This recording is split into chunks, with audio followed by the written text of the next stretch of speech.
سے بڑا مذاق کائنات میں نہیں بنا.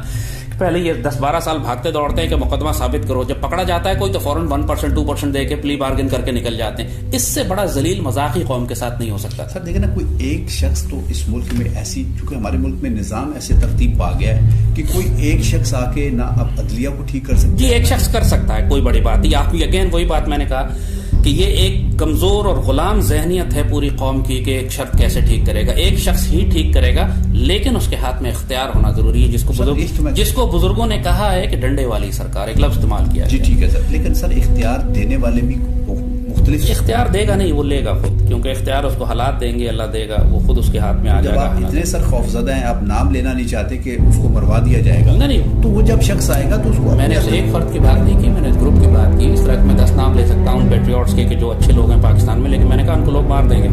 لیکن جس کی آپ بات کر رہے ہیں, ڈنڈے والے سرکار کی ہم بات کر رہے ہیں, وہ اللہ تعالیٰ حالات ایسے پیدا کرے گا کہ جس میں سے وہ نکلے گا. دیکھیے جب پورا مسلمان دنیا تباہ و برباد تھی, کسی نے صلاح الدین ایوبی کا نام بھی نہیں سنا ہوا تھا. Salahuddin Ayubi was only a governor in Egypt, اور لیکن نور الدین زنگی کے انتقال کے بعد ویکیوم بن گیا کہ کس کو بنایا جائے, کون مسلمانوں کا سربراہ بنے. تو وہ گورنر جو تھا اس کو اللہ نے موقع دے دیا, لوگوں نے اس کو سلیکٹ کر لیا کہ آنریبل اور آنسٹ آدمی ہے. اس کے بعد دنیا نے صلاح الدین ایوبی کا نام سنا, اور پھر اس کے بعد قیامت تک صلاح الدین ایوبی کی جو اللہ نے عزت دی. پاکستان کے اندر کوئی ضیاء کو کوئی نہیں جانتا تھا. جنرل ضیاء 5 لوگوں کو سپرسیڈ کرنے کے بعد مجھے ان کو بنایا, یہ کہہ کر بنایا تھا کہ ان سے زیادہ کمزور اور ایک مؤدب ایک آدمی جو بھٹو کے آگے خاموش کھڑا رہے گا.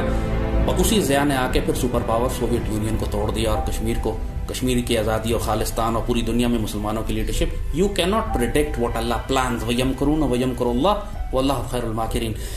پاکستان کے اندر سے وہ طاقت اٹھے گی. اوکے سر, ہم عمران کس طرح اٹھے گی, وہ حالات اس طرح کے بنیں گے, آپ پریڈکٹ نہیں کر سکتے.